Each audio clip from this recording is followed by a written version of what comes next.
Hey, everybody. Welcome back to the Established Facts. How's everybody doing? Good. Yeah, good. Awesome.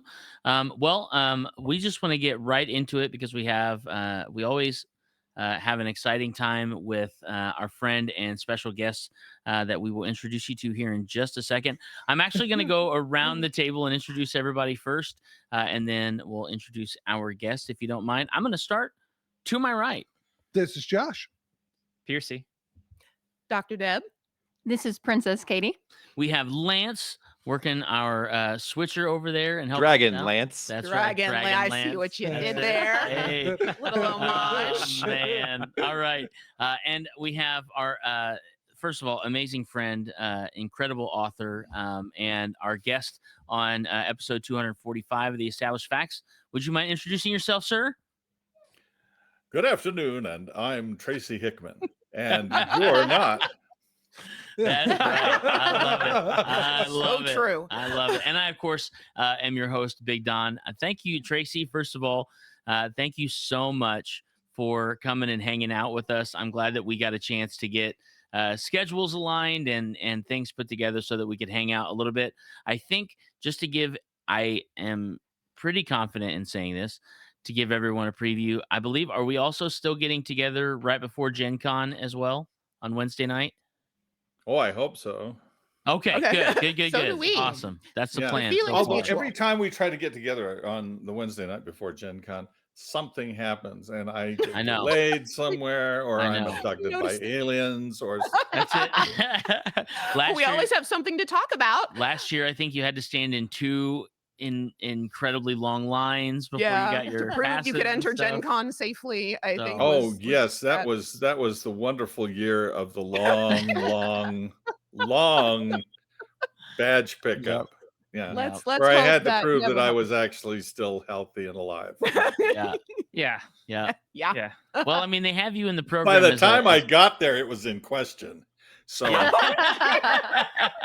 We were taking a nap. That's it. Oh, That's he's it. here. He's here. So, and yes, so as you can see, we have our incredible friend Tracy Hickman with us.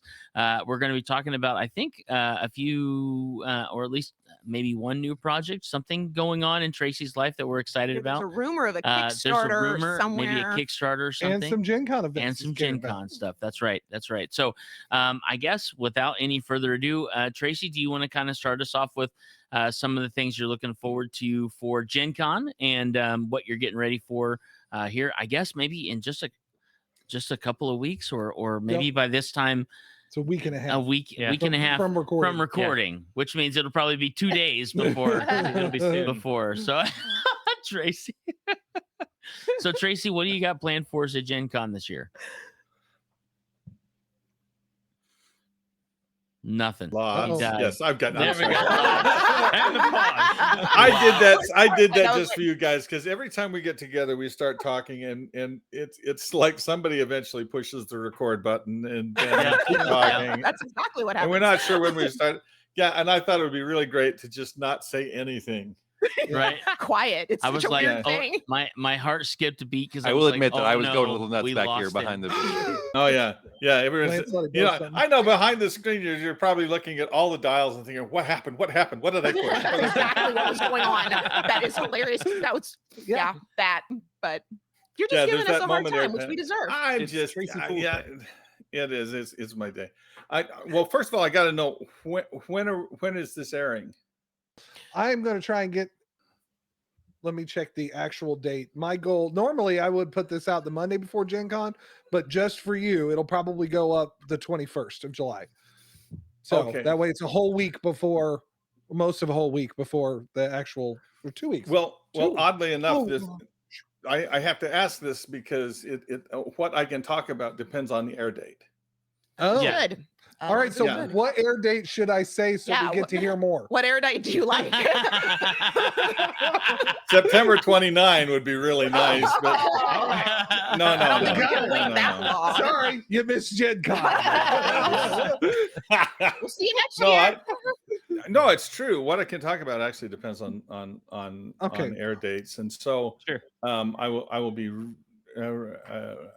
I will be as frank as possible under the circumstances. Okay. Awesome. And if you know Frank, you know what that means. That's Yes. right. No, we know the You guy. Frank, who's That's my very, graph. Yes. very frank. Oh, yes. Well, first of all, of course, we're all looking forward to Gen Con. I always look forward to Gen Con. Although as time goes by, um, Gen Con becomes more and more difficult for us to do, and the distance between my hotel and the dealer room gets longer every year. I don't know why that is. It's the same hotel. You'd think it would remain the same. Sounds like he needs someone to help him. He needs an entourage to help him to go where he needs to go. Or a scooter. Or a scooter. I did come to Gen Con with a scooter one time. Okay. I Yeah. did, but yeah, I felt it wasn't as nice as I expected it because it didn't. I mean, it wasn't tricked out. I wanted some really. Do you want us to bring you in on a what do they call it, a big leap? Oh, look at yeah, there you go. One of that would be nice. Yeah, Yeah, would we do could that. we could probably work that out. For Could you. we have like an entire parade here, and we could sing Yes. like something from Aladdin? That can be That would be organized. nice. I volunteer for palm branches. You missed a good I'll write a opportunity. musical number. Brandon. Oh, That'd be hey, great. this is great. Yeah. Okay, all right. Fabulous I have to do it.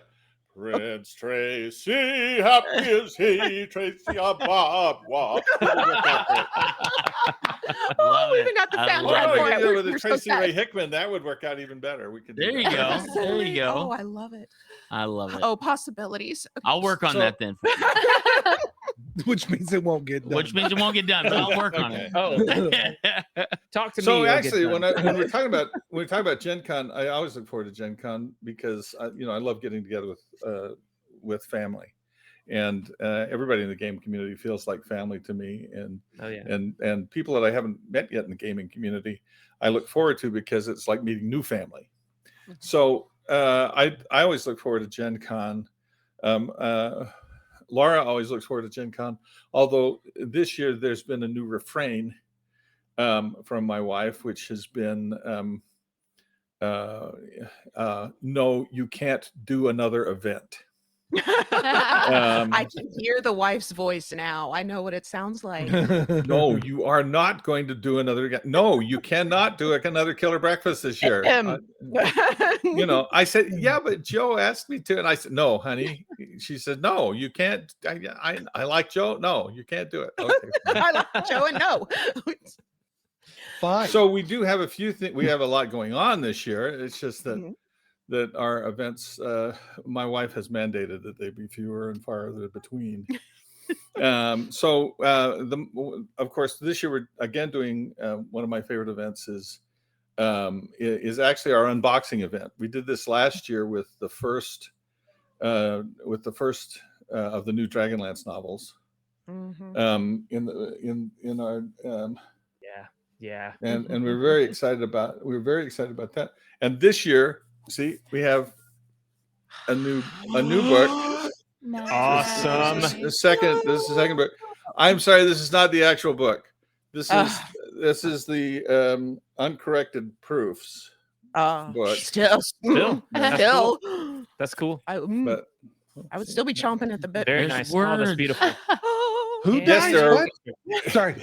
And look, that's true. There are no blank pages in the book.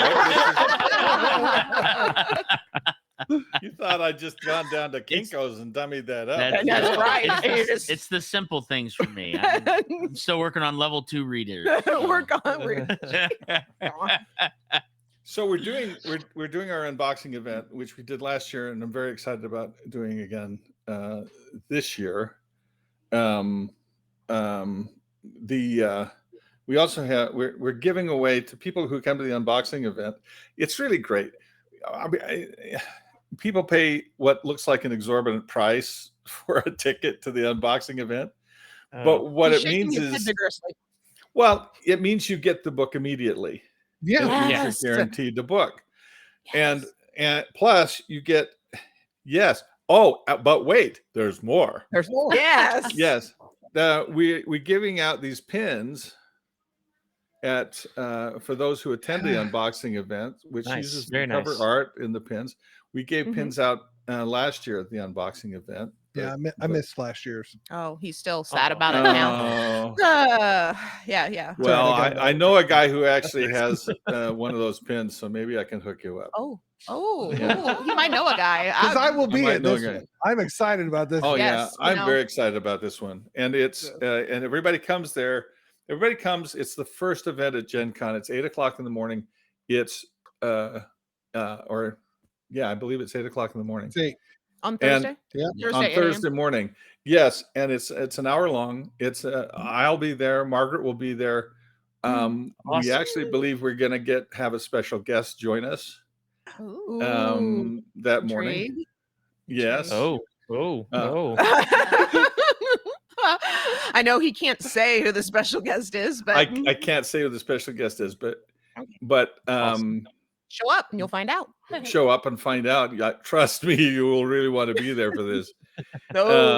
And everybody that comes, of course, gets a copy of the book, gets one of these special pins, and Margaret and I will both be there to talk about the book and to answer everybody's questions about this book. It's the second book in our new Dragons of Destiny series, and this series reminds me so much in many ways of Autumn Twilight, the Chronicles series, in that the second act book, this second book, is shattering. As it should be. As it should be. There were moments, of course, in Winter Night, Dragons of Winter Night, that are still impacting and shattering for people, I think. Definitely. And this book is very much in the same way. I'm very, very excited about people getting into this second book, especially because it sets up the terrific third act for this series. So that will be first thing in the morning. Everybody gets to walk away with a first edition copy, hardback copy of the book, and with the special commemorative pin, plus the memories of this really awesome moment that we all get to share together.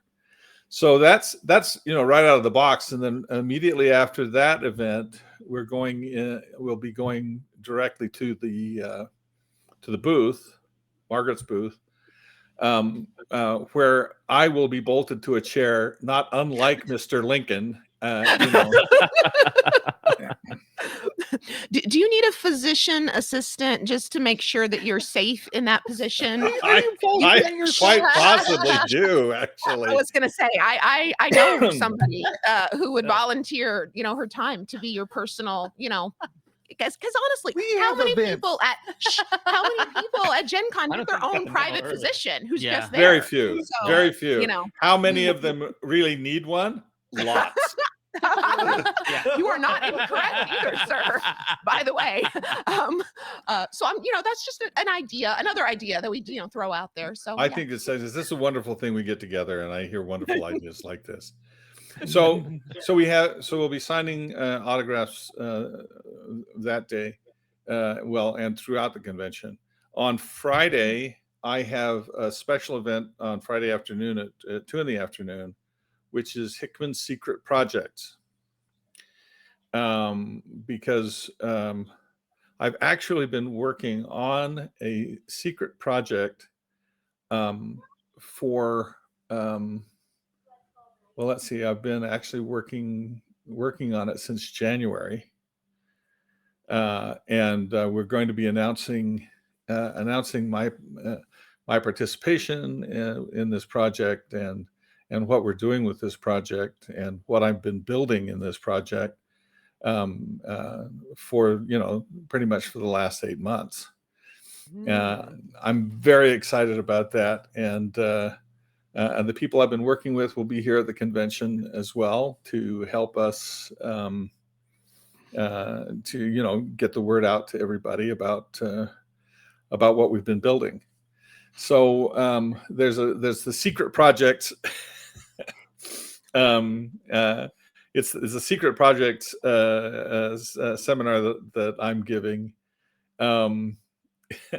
We're also at the secret projects the not so secret project part of the project is I've been working in World Anvil for quite some time, and I've been building the world for our Skyraiders. Skyraiders of Abarox Kickstarter. We've been building that on the World Anvil platform. It is the most fabulous platform for world creation, either in game format or for novel format. I just love, now that I've been in World Anvil before, I love working in World Anvil. It organizes my worlds so beautifully and understandably in all of their complexity, all of the characters, the relationships, timelines, histories, all of it is so. I just love working in World Anvil, and I believe that Janet and Demetrius, the two owners of World Anvil, are actually coming to Gen Con this year. Oh, that's awesome. Great. That's great. Wonderful. Yeah, They have in great fact, product. They really have a good product. That Yeah. sounds great. yeah, if you get a chance, please come and find them. They are, first of all, incredible people, and have built an incredible platform for world design. So I believe they're also going to be there for our secret projects seminar. Nice. And actually, I'm hoping, actually, I think I've got dinner scheduled with them, so I'm very much looking forward to that. That's Friday, and on Saturday we had at 2:00. We've also got a Dragonlance celebration, which is just, let's all get together and celebrate Dragonlance and talk about where we're at. Probably force me to sing.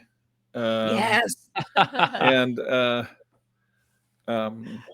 And I believe that we'll be joined there with our special guest. Nice. That's cool. I'm so jealous. Like 2 p.m. every day. You're going to be running? I can't be there. Oh. Yeah, I'm running my own events and doing stuff. So like, I really want to be like, hey, can somebody else run this? Yeah, someone else needs to run this. I'm feeling very. You're looking a little ill. You're looking a little peaked there. So no, that sounds amazing. That sounds amazing. I know a lot of people are going to be there. I know a lot of people are going to have a whole lot of fun with that. And yeah, what a celebration! You guys should get there. Yeah. I feel badly that we're not. In a way, I feel badly that we're not doing Killer Breakfast this year. But on the other hand, it's really hard to do. Yeah. And I decided that at the age of 67, I could probably slow down a little bit and maybe not do a 2-hour improvisational game.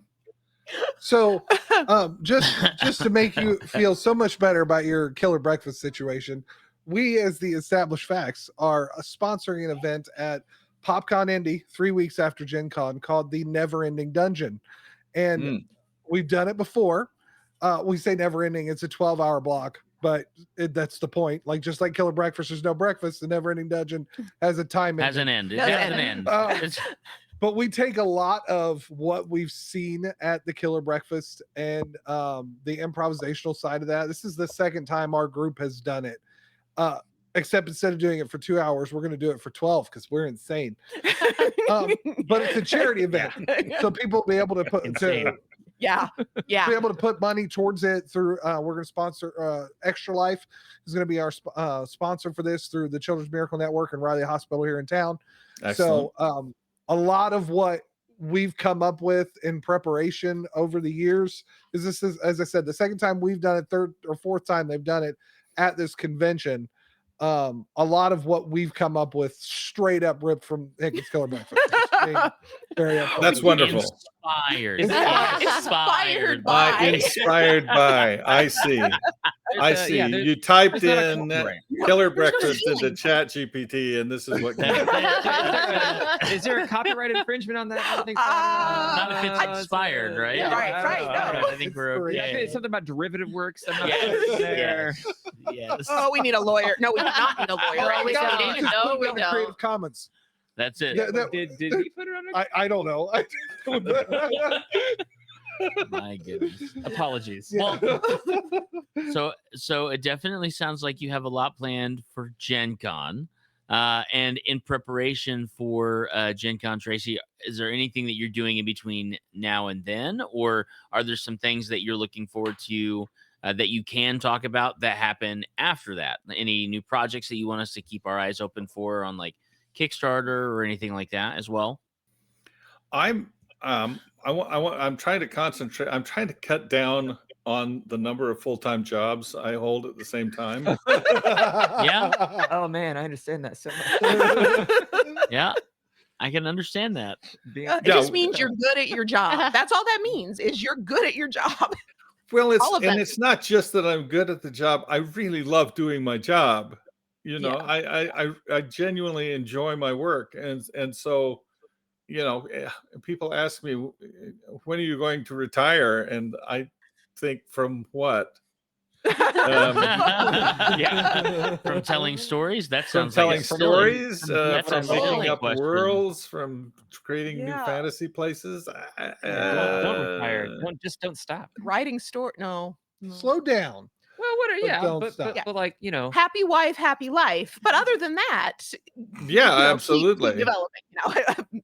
Well, my wife and I are keep developing worlds together, so Exactly. It's good Yeah. for marital bonding. Look at this. This is a great marital counseling Although sessions over a D&D game.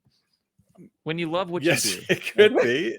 Right. A whole thing I'm in not my the only one head that's on that happened one. with that with my husband before. Oh, no, That no. author's imagination just went off like a firecracker. I just imagine Like, a hey. whole therapy session in D&D. You're welcome. Yeah, you Oh, saw Lance, that. are you suggesting that that smoke D&D and could be a everything marital over the aid? years. Yeah, D&D can totally be a marital aid. I can tell you that straight Well, up right now. I think that role playing can certainly help. Although I think that this is in a different context than perhaps you were considering before, and frankly, I'm not sure that reaching for the dice is helpful at that point. Yeah, showing up in half plate armor, probably not nearly as constructive I'm a paladin. in that kind of a It depends. in that Never kind mind. of a setting. depends Yeah, well, on- you know. Oh, family gal, we have really gone down the road here on this one, haven't we? Yes, we have. All my fault. Bring it Completely back. my John. fault. Bring it back. Oh no, I'm in the boat too. That's Oh my goodness. I am to blame. Okay, sorry. As we were saying, I may have. Too I many think full-time I've told jobs. this story before about the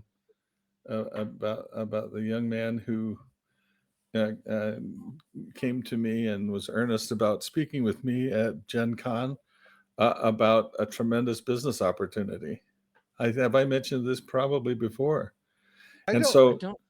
I we did. had a I purple heart goal last time. Yeah. I secretly I stole away to meet him to hear this revolutionary concept in the next evolution of gaming, and he said to me, "Hot tub D&D." Okay. Well then. And that's All how right. OnlyFans was born. Oh no. Moving on. So Oh, wow. so many questions came to my mind immediately about how that could possibly work. What if you drop the dice? Yeah. Get floating dice. You'd need Yes. floating dice for this, and and frankly, your gaming sessions are going to be limited. You can't do it for 4 hours. Oh, woo, yeah, no, Says that isn't you. medically safe. I can tell you that See? professionally. It's Just not safe to do for 4 hours. no, so no, that's no. Yeah, the doctor's gonna have to wave off initially on that one, but Yeah. Well, you probably have not seen my endorsement on this concept anywhere. I'm relieved to hear that. I'm Yeah. vastly relieved to hear that. Wow. So Gen Con's always a wonderful, interesting time. I'm starting to see why it can be a challenging time for you too. I'm Yeah. understanding more why. Oh Lord, what's gonna come next? So, Tracy, when you get a chance to go to Gen Con and you're not hosting events and you're not at your booth, do you ever get the opportunity Let's see, to that's at lunchtime and right, exactly. And that yeah, and that okay.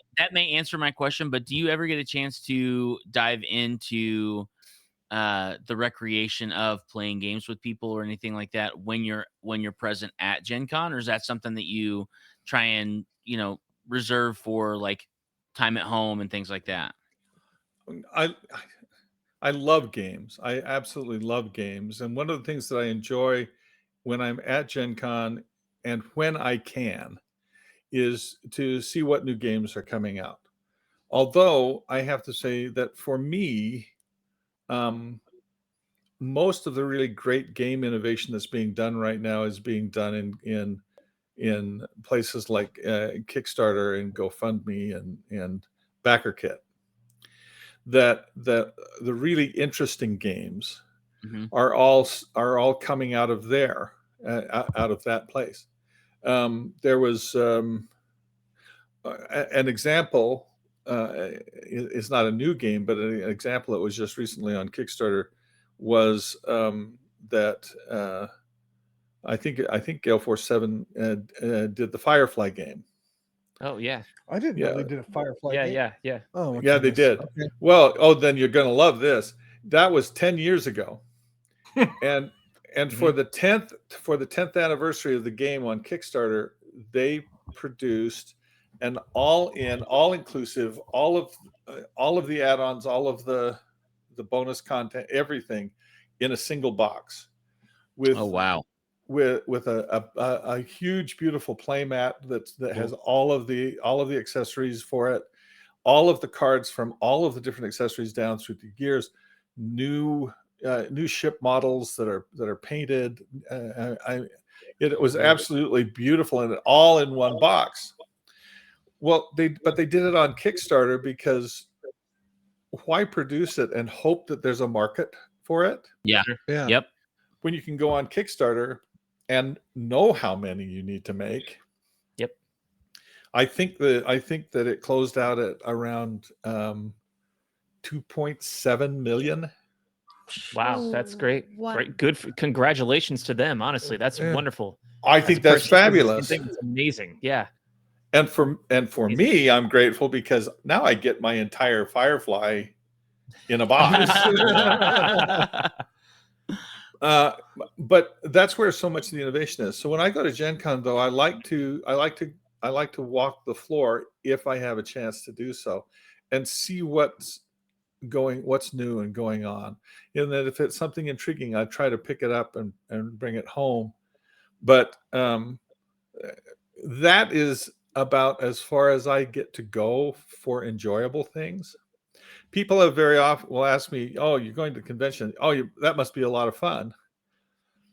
As long as I've been going to conventions, it's been business. It's Yeah. been my job. And so my job is to make sure that everybody else has a good time. My job is my job is to give back to all those wonderful people who have bought my book, bought my game, and have brought it to life in their own lives. And that is why I'm there. Sometimes I get to do something that's fun. Um, I got to do Starship Horizons last year, Cool. which was a lot of fun since I knew the wonderful people who were working on that project. But those moments have to be stolen away from everything else. And so what do I do at the convention for fun? Meet people. Meet people and have those good moments with everybody who have come to meet us, to have that moment with us, and for them to share their performance of our work. And I think that's exhausting, but it's the fun part of the convention. Doing this with you guys is part of the fun part of the convention. See, There you go. I was hoping. There you go. And from from the people who have enjoyed your work and the work of many others in the field, it's like that to me, as someone who also does this, is a reason to do it. It's that you give back to the community. You guys, you've set such a great example for future generations of creators, and just thank you. Oh, thank you very much. That means a great deal to me. I learned everything about how to be famous, or I learned everything about how not to be famous from Tom Clancy. Nice. Okay. Nice. People ask me about that. I tell them I spent a year with Tom Clancy one weekend.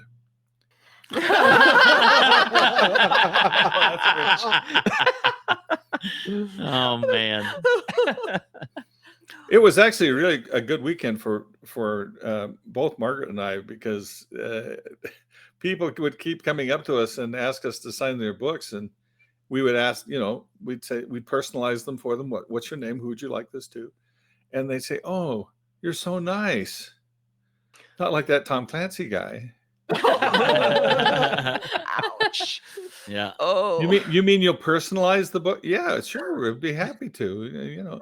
Well, you talk to us and pay attention to us. Yeah. Well, yeah. Okay. We're not supposed to. Yeah. You buy our stuff and support my life? Yes. Yeah. Thank you. I could be nice to you. Yes, thank you very much. I am fascinated by someone who has taken such care in regards to pushing the craft forward, in your case, the telling of stories, in a variety of different ways, because you write books, you're Skyraiders of Abrax, you've got the XDM, like so many forms of that. And someone who at the very young age that you are, still pursues. That's fascinating to me, because there'd be many people who would get to this point in their career and be like, you know what, I'm putting my feet up and I'm going to stare out at this lake and don't nobody bother me, right? Rather than go to Gen Con and have to deal with how many thousand of us crazy nerds all around you for 4 days. And yet that's right. I could be like Indiana Jones in this last movie with my. Hey, you'd be like Harrison Ford. Hey, so good. There's way worse people to be like than that's Indiana quite Jones. true, than Indiana Jones. No, I find that inspirational, because as a few years behind you in my journey, it's so cool to me to see someone who still loves what they do enough to keep pursuing it and keep coming up with secret projects. I don't know of a lot of 67-year-olds who'd want to do a secret project. They may not want to do a project at all. Or what that secret project might be. Right. Or their secret guest that we don't know. Find out Friday, 2 p.m. at Gen Con. I wish. But is there something, did somebody share something with you at one point, or was there something that puts you on a path of being this determined to keep going after your creativity, even at this stage in your life? Or is that just you? Well, creativity is the only thing I get to take with me. Oh, right. When I go to heaven, an old friend of mine was Jim Christensen. He was a fantasy artist. He did Voyage of the Beagle, I think it was. Or was it Voyage of the Basset? That's what it was. And it was and he had this wonderful, whimsical view of the world. And he once told me that when we go to heaven and we stand before God, he is not going to be interested in how well we understand actuarial tables. Oh darn, rats. That that the things that are going to be of interest to that are going to be of celestial interest and eternal interest are the things that we create, are the things that we have done that are founded in spirit. The relationships that we have, the people that we've met, the people that we've touched, the connections that we've made with people, and the creations of our minds are the things I think that we get to take with us. And I actually feel, to me, I feel like the things that we create are eternal things. No one. Dragonlance is a trademark that is owned by TSR. No, by Wizards. No, Hasbro. Okay. We'll give you a few minutes to sort that one out, but yeah. Dragonlance is a trademark that is owned by a corporation, right, and is used here without their permission. But the creation of that world, the spark that ignited that world initially was something that happened between my wife and I as we were driving across the plains, trying to think of something worthwhile to bring to the company that would justify them paying us money to create games. Wow. That's awesome. And that moment of creation, that spark of creativity, all these wonderful years that I've had creating filling out and creating this world with Margaret in our novels, and in the games. Sure, the company may own the copyrights to those, but those were our creations, and that it will always be, and we will always take that with us. So the things that we create, whether they're things that we create ourselves, or whether there are things that are inspired by creations as well, that spark creativity within us, are all eternal things, and they're the only things that we get to take with us. And so, yes, I make my mortgage payments. And yes, I live in a very nice house, and I'm well cared for in those material things. But the truth is that the house that I am living in will be somebody else's home someday, and for that matter, maybe not all that long after that, won't be here at all. Right. But it's the things that happened in this house, the creations that happened in this space, that even make the space live and live in a special way. It's another reason why coming to these conventions and actually with just having these moments with you and your wonderful team, is that these are eternal things. The times that we spend together, the thoughts that we share, the joy that we have in our company are all things that are eternal things. So I get this old, and why do I still create worlds? Because it's life. It's the spark that keeps me going, that keeps me looking forward to the day, even though my back pain is just absolutely horrible, even though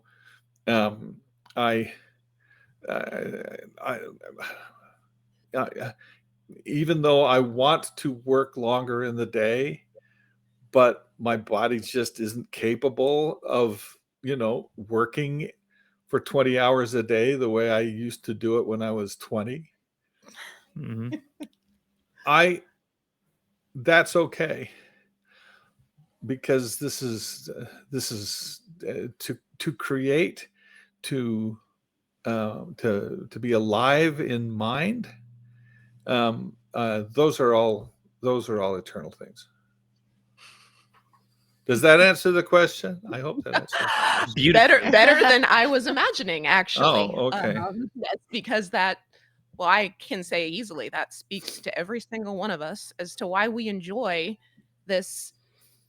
I don't know if the term hobby is actually fair, right? 'Cause you say hobby, it sounds like something, I don't know, it sounds something light or something kind of, I don't know, Lifestyle. Lifestyle. Yeah. lifestyle of Passion. being a gamer, Yeah, the passion. passion Yeah. of being a gamer, of being Passion. whether That's it, whether you're yeah. creating in your own heart with your own character, or whether you're creating worlds for many others. Whether it's as simple as the detail you put into a robe on your character, or whether it's a speech that you give at a friend's homebrew game that he was actually kind of impressed with, and you feel like you want to put a feather in your hat because that was so good. That is something that gamers understand, that I don't know if other hobbies or other genres understand as well. We seek and tap into that creativity, and we connect at a very deep level in that creativity, which is just flipping cool. I think like Well, as a or no, go ahead. no, I think that's absolutely true. But I do want to hear what you have in mind. So please go ahead and speak. Oh, so as a creative, right? I think that's a thing where maybe for a long time, since I've played, role playing games since I was 12, right? And all the old D&D and Shadow, everything, right? But I'm also a musician. I'm a film creator, and I think that's a thing that until recently, until maybe the last like 10 years, a lot of people didn't get that gamers are creatives, Oh, right? fascinating. And that's really what it is. We don't just play games. Right, We we're are creating with each other at the table. We're creating stories and lives and world that absolutely that exist in our heads and at the table when we're sharing with each other and sharing these experiences. yes. And like gamers are creatives, and I think that's something that is becoming extremely relevant now. Mhm. I think that's why the hobby has turned into more than a hobby recently. Mhm. I think that's why you see support in like Hollywood and music Yes. for it, and like so many musicians that I've known over the years, we all sit around and play D&D together. We all sit around and play whatever together, and that's just Right. it is a creative endeavor. Yeah. And I think it's now coming to the forefront, and something that started in the 70s Mhm. out of wargaming Mhm. has become this full-on industry, Yeah. really, that creatives can find traction in, and that's amazing. That's an Yes. amazing thing. It is. Well, and Yeah. to kind of build off of what you're talking about, Jason, I had a conversation with somebody years ago, and it still rings to be true. But it's so interesting that we can have these 3 and 4 and 5 hour sessions of us playing imaginary characters in an imaginary setting, doing imaginary and fantastic things. And then when we go and we talk to people about it, we use first person Yeah. language, like, oh, and I climbed up on top of this dragon and then he took off and we were flying through. We have done none of these things in reality. Right. But it's that element of creative identity that we have to be able to connect with those characters and to be passionate about.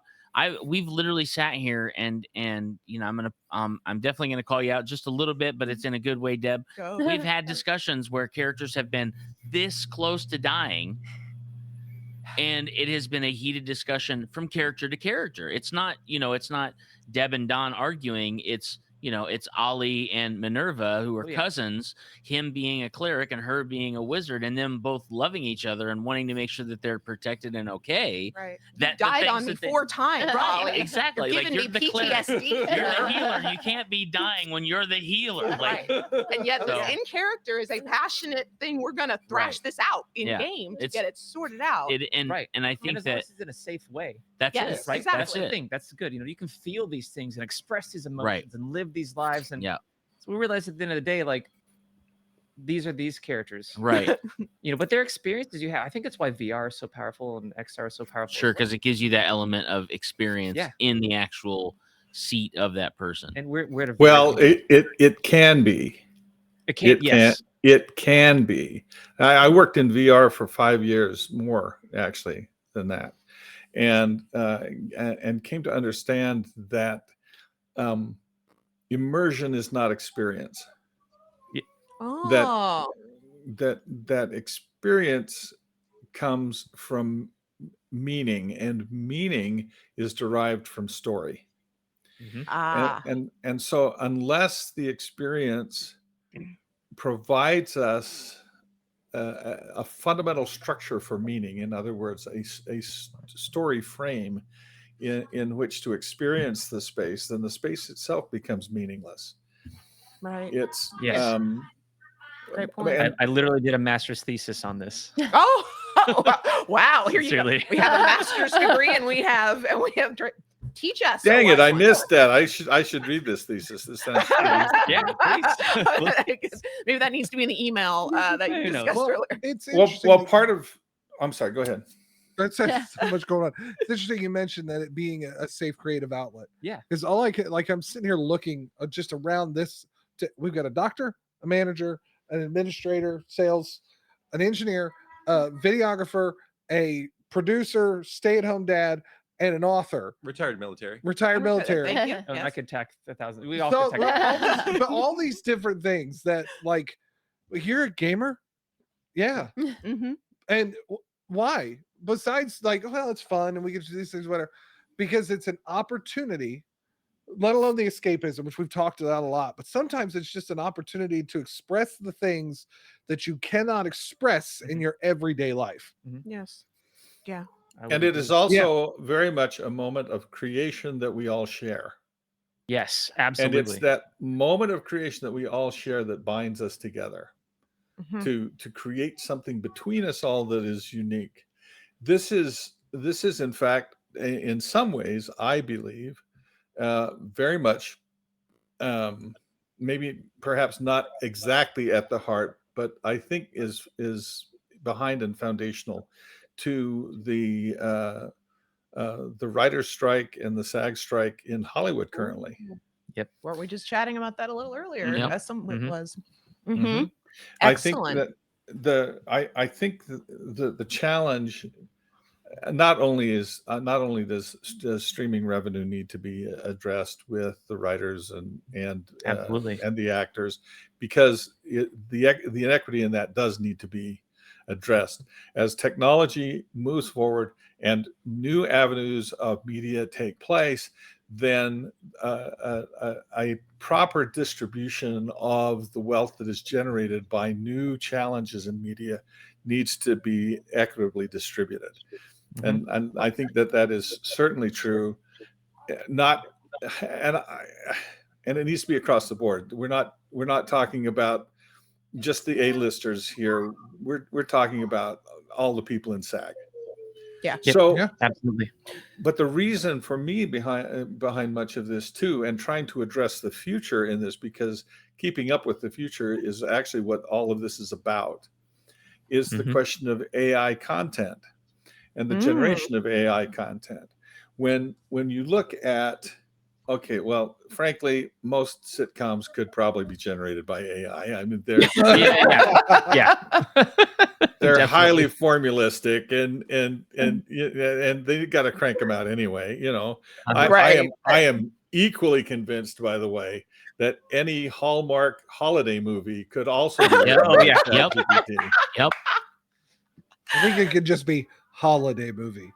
Yeah. They're all the same. Well, actually, There's there one. was a holiday movie that was done last year that was the holiday movie or the Christmas movie, right? And it was about somebody producing a Hallmark movie. Oh, and my it was goodness. actually, Wow. I actually found it pretty good for, Okay, that- for what it was. But the point is that the things, for me anyway, the things that are being produced under AI content and the background of AI content essentially means that whatever is produced there is reductive. Mhm. It is just a reblending of that which has happened before. There is nothing essentially creative at the heart of it. And for me, that means there's nothing eternal at the heart of it.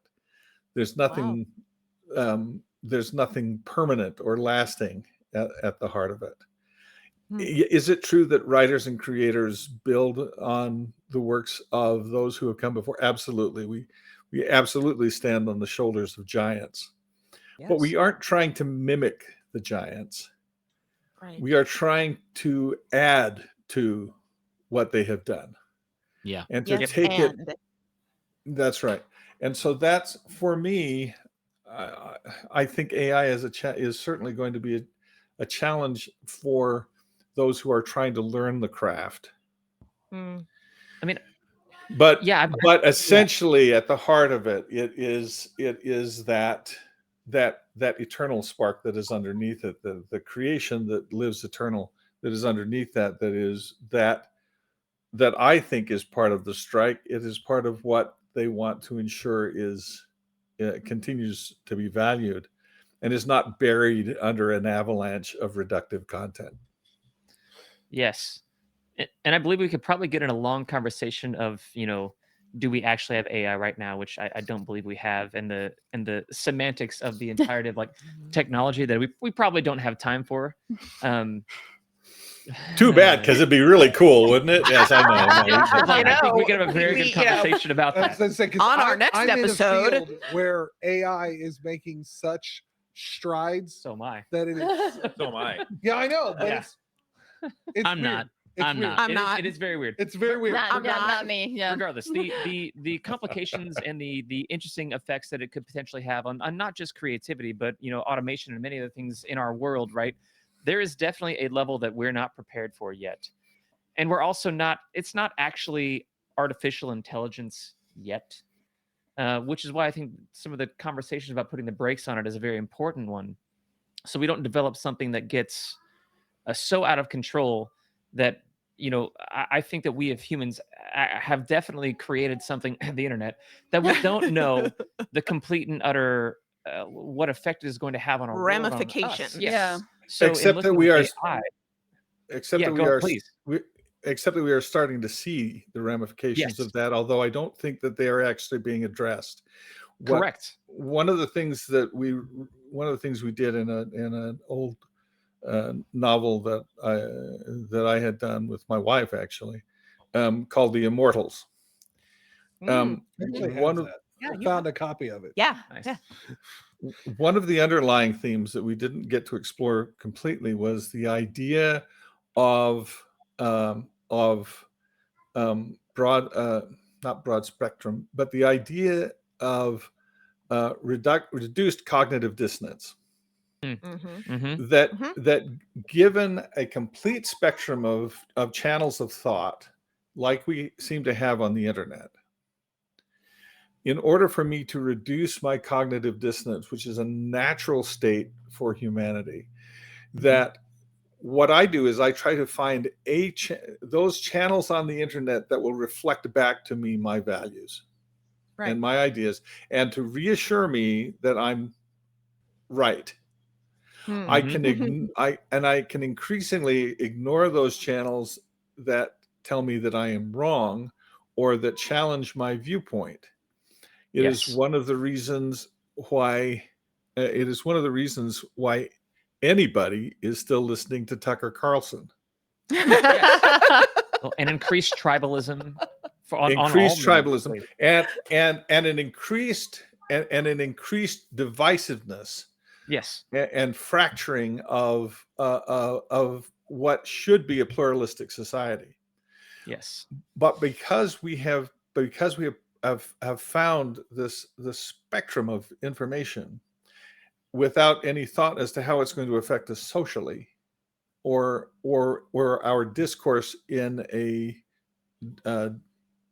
democratic Republican society, we've instead of increasing dialogue between diverse viewpoints, which it should be able to do, instead we have fragmented ourselves into more and more tribes, as you say, that are divisive and getting increasingly small and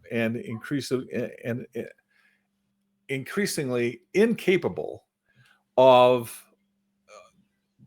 intelligent argument, critical thinking, thought, or critical thinking. Yeah, exactly. It's unfortunate. Which is unfortunate, because I see I see American society being so divided that our politics have become football games where we all wear jerseys of different colors, and it doesn't matter what my team does. The other team has to be crushed because they're the other team, and the other team, as in all warfare, has to be dehumanized in order to justify my intransigent position. It is a strange thing that the great diversity of the internet itself is working against us and fragmenting us as a society. That has to do with the algorithms created to show you like content by other corporations. Like, again, we can go into 1,000-year discussion. Okay, here's another. This is our third different conversation. Do you mean the artificial intelligence generated by the social media companies, also known as the algorithm? Right, that might be able to show you what you want to hear, as opposed to perhaps what you might not find, and it creates. So anyway, we all agree. Storytelling. So how about this? Dragons. So storytelling dragons. That's right. Yeah. Oh, good. That's it. That's the next campaign. We're going to storytelling dragons. I was just going to say, we were just discussing before discussing this AI, the divisiveness, we're discussing the creativity and the richness that comes when we create together. So is it possible that maybe we as gamers are actually sitting on a phenomenal opportunity to be able to say, come around a table, whether it's a virtual table or whether it's a physical table, to say, let's bring our creativity together. And something I find fascinating, when new gamers come in and they've never played before, how much timidity there is there about playing their character the way they want, about exploring. It seems like it's very usually a, what am I supposed to do? What are we all? It's trying to go into, I'm not sure if I can express myself creatively here. So how much am I allowed to do? Can I do this? As opposed to then teaching them, explore. You are safe to explore in this space. You're safe to demonstrate who you are or what you would like to be in this space, which is very often what you're not allowed to do in many, many other places. So have we had the solution the whole time? I think in many ways we have, and in fact, it's why I enjoy such the immense diversity in the gaming community.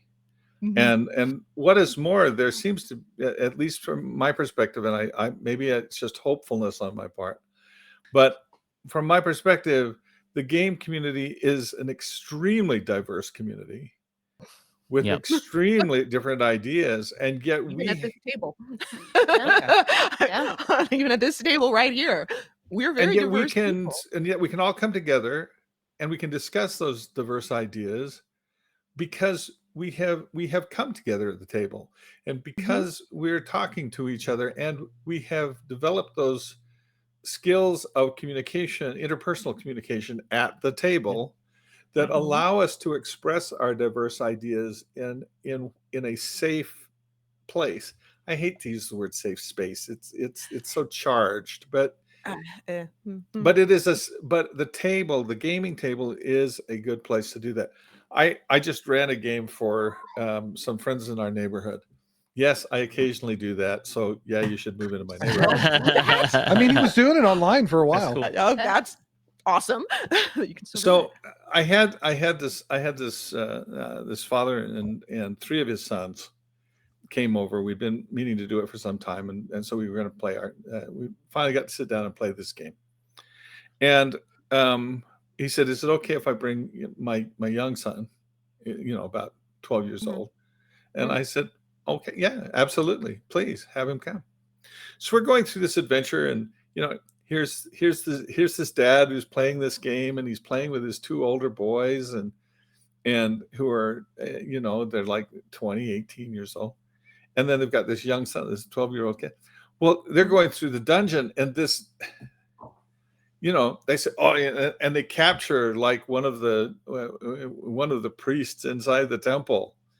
And he said, okay. And he interrogates him. This 12-year-old interrogates this guy, which in and of itself was a lot of fun. And I said, oh, it comes to the end.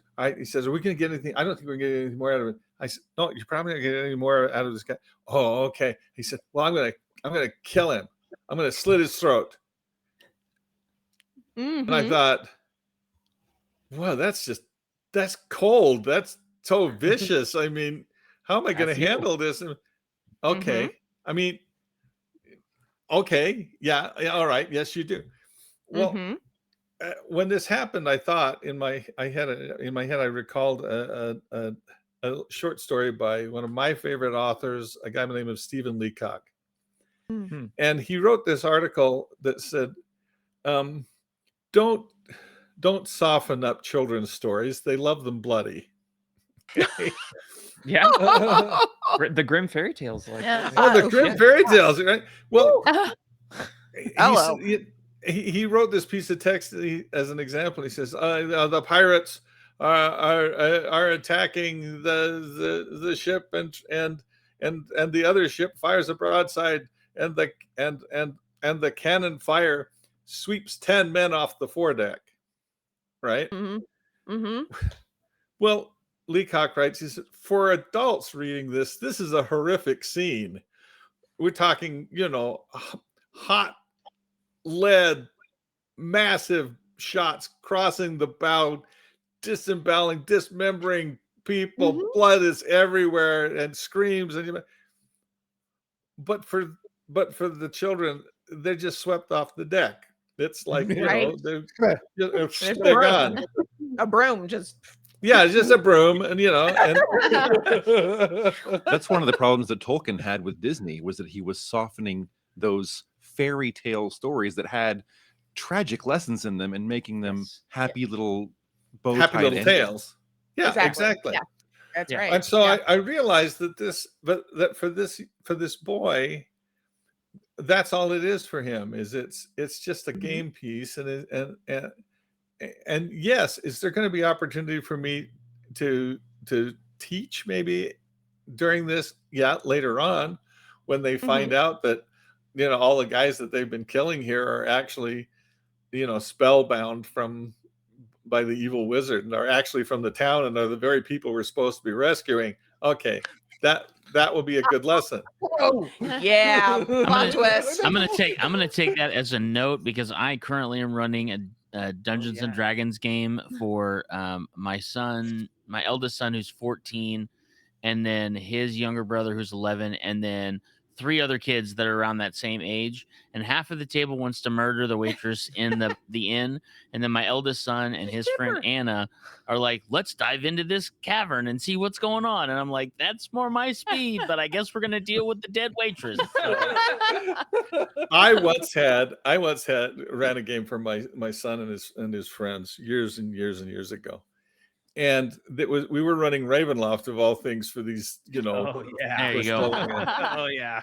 So they came into town, and one of them heard Mad Mary, who was weeping in one of the upstairs in one of the homes in Barovia, and it really is just there for color.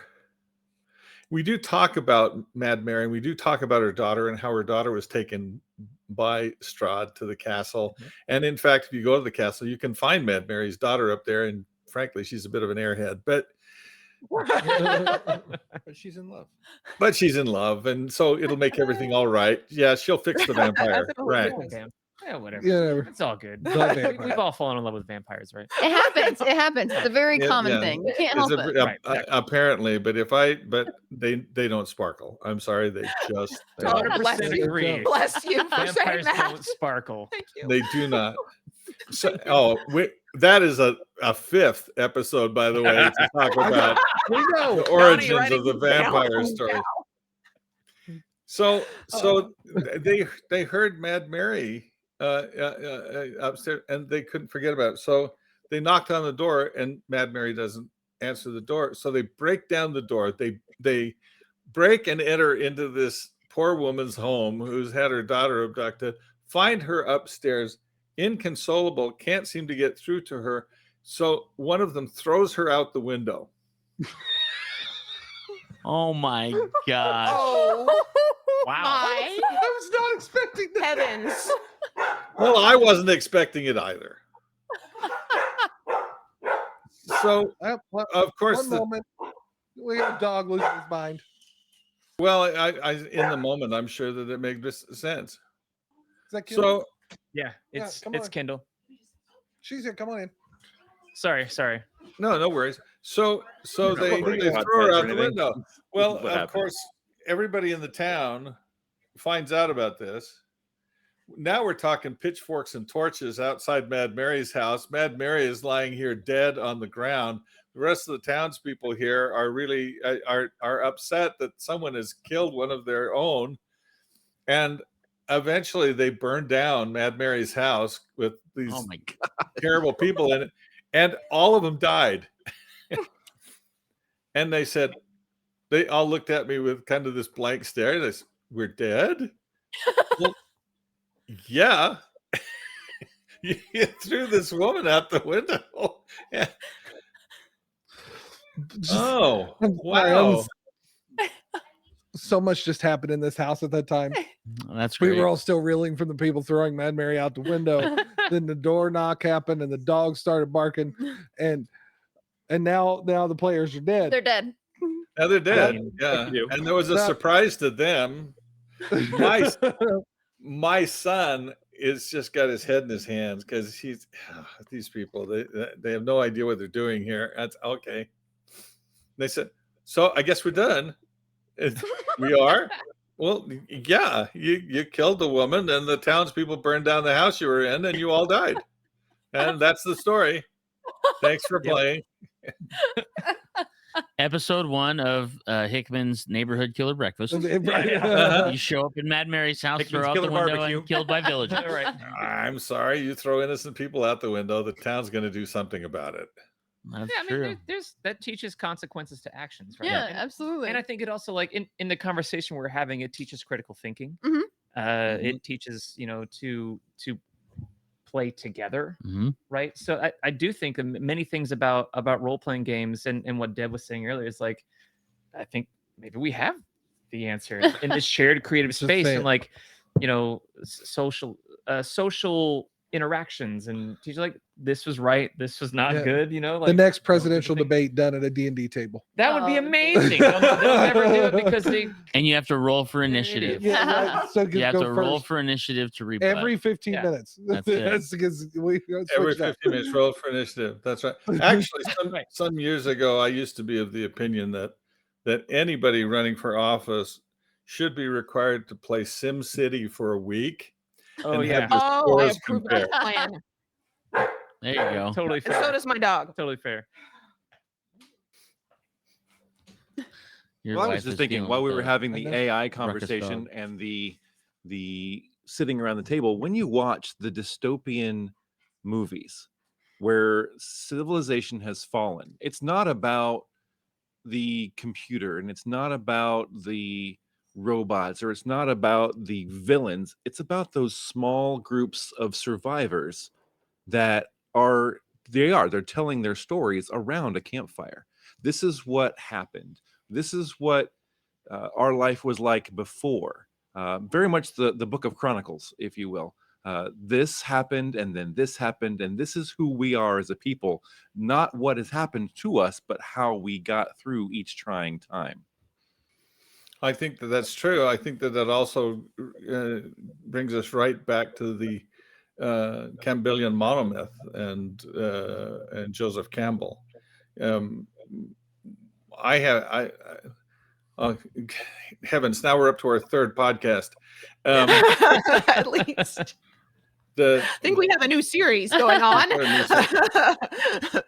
Story itself, as Joseph Campbell explains it, and at least as I've come to understand it in my study of story, story is how we find meaning. Mhm. It's the answer to the question why, and if there's something that we do not understand, we create a story to make sense of it. If there is no story, we create a story in order to give us a framework by which we can create or derive meaning from an event. Mhm. We live in a very chaotic world, and many of the events that take place in it have deep and complex origins. Mm-hmm.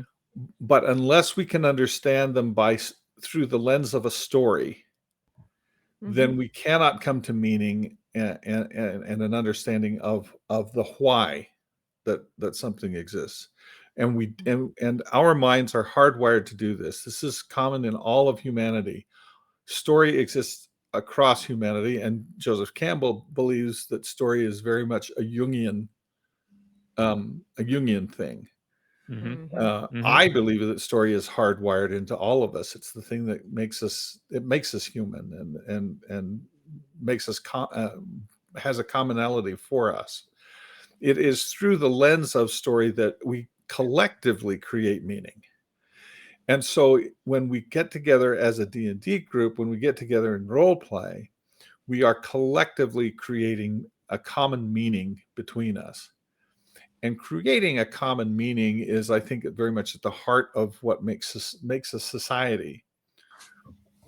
What is the American story is very much at the heart of uniting us as a people.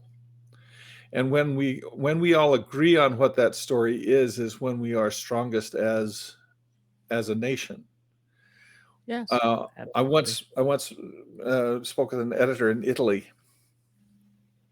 and as we were talking about this, he said, "This is one of the biggest problems facing Italy, is that it has lost its story, and no longer has a story to unite Italy as a people. The only thing that they have is Rome, which was so long ago that it is hard to connect Rome to society currently." Right. They mentioned that for the United States, World War II ended in 1945, but for Italy, it really didn't start coming to an end until the 70s. Exactly. Because there was Europe so much. very Yeah, exactly. And so Germany's story. again, maybe Germany's story is only now in the case of Germany, they had to reinvent their story. Absolutely. Exactly. Yeah. When you go back there, you can tell that, and it's precisely. So when we talk about story, when we talk about ways to unite fragmented people, it is through story. And so, yes, maybe it is true that those of us who are role players very much are the hope, because collectively we create story, collectively we create meaning, and those meanings are eternal that we share. The wider we can make that, the more people we can have involved in that function of creating story together, I think the better off we are the better off we will be as a people. If we do not do that, the stories will be created for us. Exactly. And they're not going to be pretty. And they're not going to be pretty. Other people will select for us who the villains of the story are going to be. Other people are going to select for us who the heroes are supposed to be. We have to be able to see beyond that. We have to be able to do better than that. That's beautiful. And 100% agree. Yeah, right. Well done. I don't know what to add to that. That won't be just saying we've got a new podcast starting next week, and you've got too many full-time jobs already. Didn't she just tell you can't do? I know. If we can't do more events, and now I'm supposed to do more podcasts. Come on. Sorry. I just looking at the picture that you sent to me of the layout here and your view of things. I look like Max Headroom over here. But you know what? I will tell my husband, if this setup that I'm gazing at gives us an opportunity to have these kind of great conversations about some really, really deep topics, then I'm glad you married a doctor too, dear. Yeah, please, let's do That's more a of this. fact. And it's on video. So now they've got proof. There You you can go. always point back to this statement. There you go. I am curious, Princess. What do you think of all of this? Oh, I love it. Yeah. All of it. I'm agreeing. I definitely. I feel like Jason and I have a lot of similar ideas when it comes to the AI, which also I agree with you. It's not actually artificial intelligence Nice. yet, thankfully. Yeah. But I agree with that. And actually, part of what you were talking about, I didn't want to interrupt when you were talking about the SAG strike and stuff like that.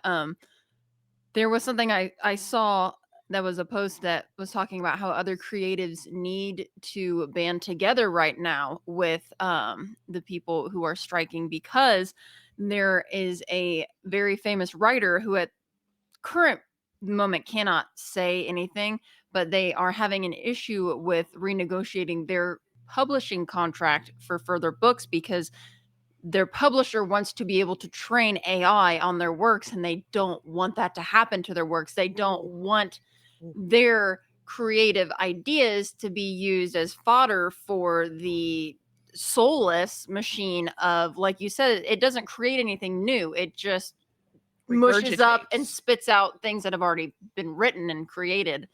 And that's something that I thought was, really important, that yes, it is right now just the writers and the people who are involved in the Screen Actors Guild who are striking, but it affects everyone of every type of creative process, because these are very modern problems that we're coming across that we haven't encountered before this point in time, because this is such a new and developing thing.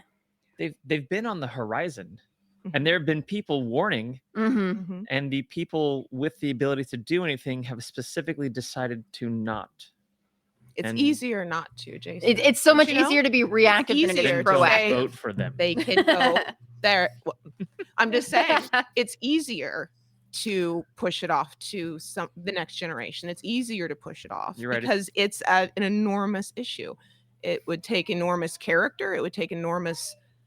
You're bringing a lot of minds would have to come to a table to really discuss what is the best solution for this. It can't be one mind that does it. No, it's correct. Well, and that's the thing too, going back to talking about our increasingly isolated society where everybody lives in their own digital echo chamber. Exactly. It becomes harder and harder to get people to have that conversation. to come together at all. And it's like it takes great minds, Mr. Hickman, to bring people together and talk about things that are diverse. And why do we keep electing people that don't have That don't?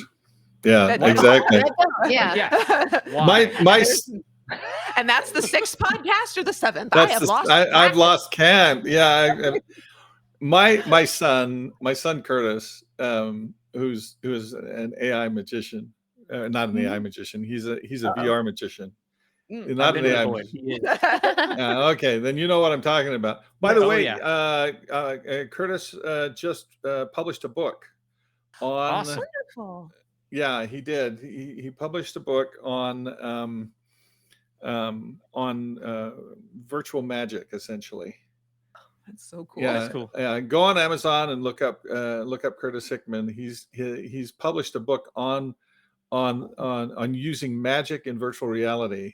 The hyper reality, the art of designing impossible experiences. Yes. Is that it? Yes. That's it. Have you talked to him about working on his title length at all? Why, yes, actually, yes, I did. That's right. But he sent me something the other day, because obviously we've been talking about AI quite a bit. He sent me something he texted me something the other day that was a YouTube that is Frank Sinatra singing Gangsta Paradise. Oh, nice. All right. Okay.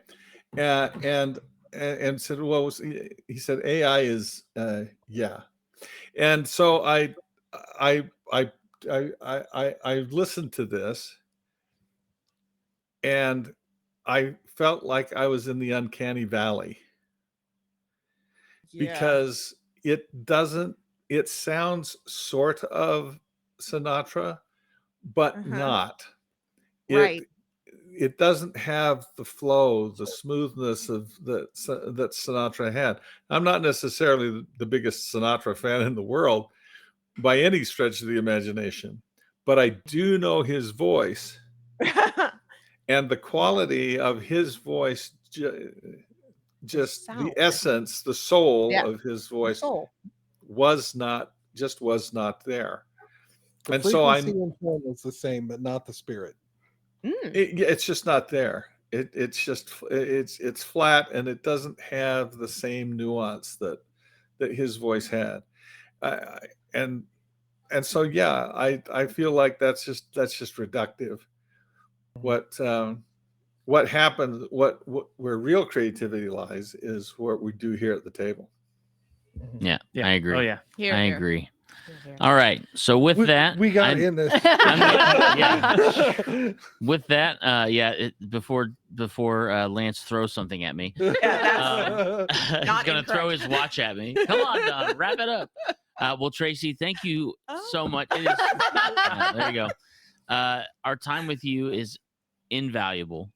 Thank you so much for coming and hanging out with us. We're really excited to see you at the beginning of August, and really excited about the projects that are coming, whether they be known to us or secret, whatever that looks like. But thank you again so much. We really love just hanging out and spending time with you, and I'm glad that we get to do it a couple of times this year. That's really exciting. So Definitely.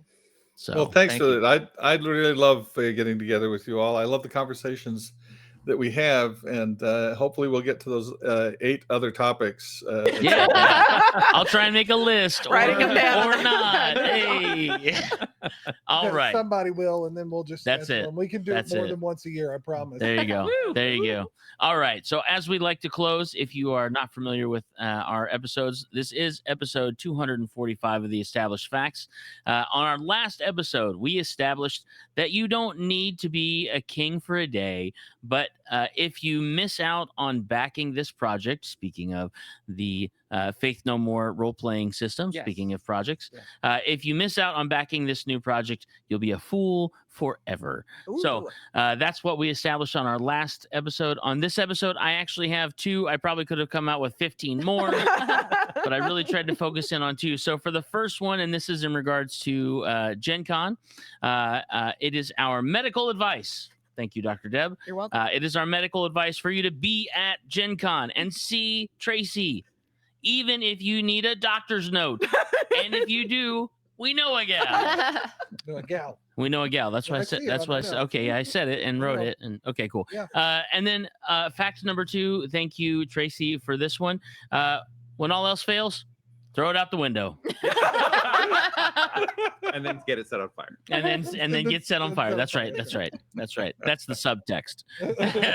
Oh, what a gamer answer. Man. Holy cow. Well, again, one last time, thank you so much, Tracy, for Thank being you. on our podcast with us. Thank you guys for joining us on episode 245, The Afternoon with Uncle Tracy, and we will check you later. Bye. Bye. Deuces. Bye.